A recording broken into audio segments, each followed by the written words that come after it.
Today we will discuss about Tableau calculations and aggregate functions. So before going to discuss about aggregate functions and Tableau calculations, first we need to connect to the data to the Tableau software. So here under the data tab, we are having an option as connect to data. First you have to upload the data set using the option connect to data. Now it is going to display what type of file you have to connect. Then you have to select that option and connect to your data. Now already I have saved my data source as sample superstore. I'm just going to click on that sample superstore. So automatically the data is uploaded into the Tableau software. The name of the dataset is sample superstore. Now I am going to discuss about aggregate functions. After that I'm going to discuss about the Tableau calculation and how to create a custom calculation field also.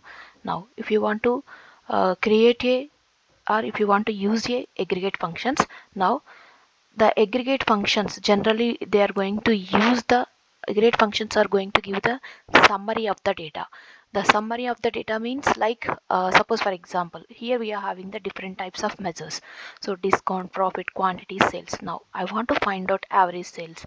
I want to find out the uh, that is maximum profit or minimum profit or the what is the discount or quantity of the discount. Like that we are going to use we are going to apply aggregate functions on this quantitative data.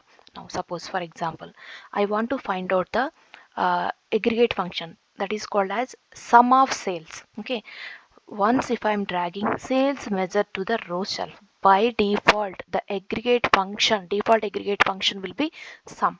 So for all the measures if I'm dragging profit, so the default aggregate function is profit only. Default aggregate function is sum of profit only.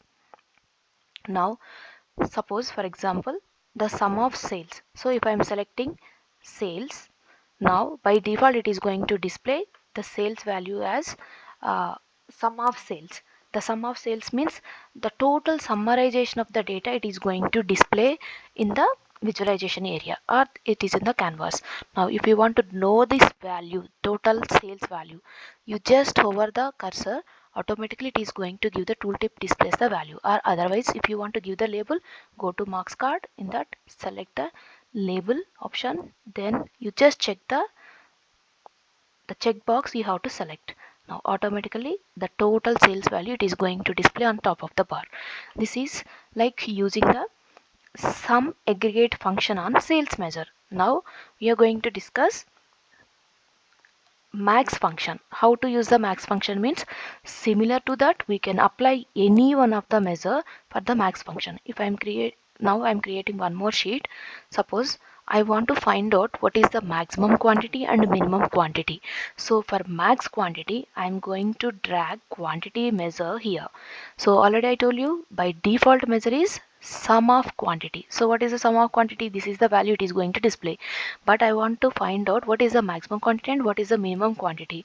So if I want to change sum of quantity to max of quantity, you just click on the small arrow, it is displayed on the row shelf that is on the sum of quantity.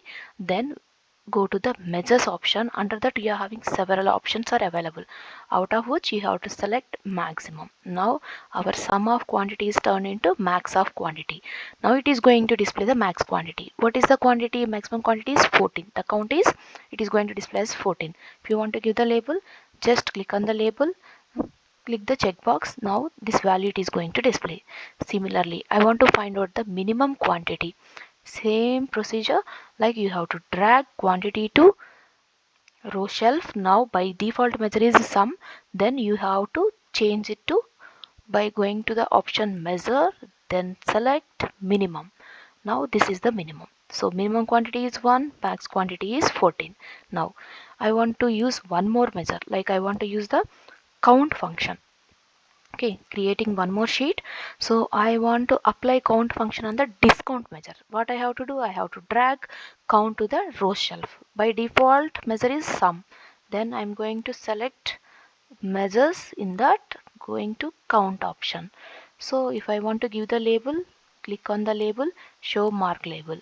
Now this is the count of discount. Total discount value is given as 10,194. Similarly, I want to use one more regularly we are going to use the sum and average aggregate functions. So if I want to use the aggregate function average, now I'm going to create a new sheet. That is, now I want to apply average on profit measure. Now what I have to do, I have to drag profit to the row shelf. After that, but default is sum of profit it is going to display, so the value will be in the lakhs. Now I'm going to change sum of profit to average. So below the sum we are having the average option. Now sum of profit is turned into average. Now see here, the value is going to display as 28.67. If you want to give the label, you just click on the marks card. Under that, go to label option, show mark label. So now this is the average profit. This is about the aggregate functions, or we can also call it as these are the Tableau calculations. Why you are calling Tableau calculations means these are the built-in calculations. We are not going to create any formulas for those. These are available in automatically in the Tableau software itself. So that's why these are called as Tableau calculations. Like average, like sum, like minimum, maximum, count, or maybe standard deviation or variance, like that type of calculations. If you want to create our own calculations, then the Tableau software is providing one facility to create custom calculation fields also now. So these are the, till now we have discussed sum and as well as max and minimum calculations, count calculation, and as well as average calculation.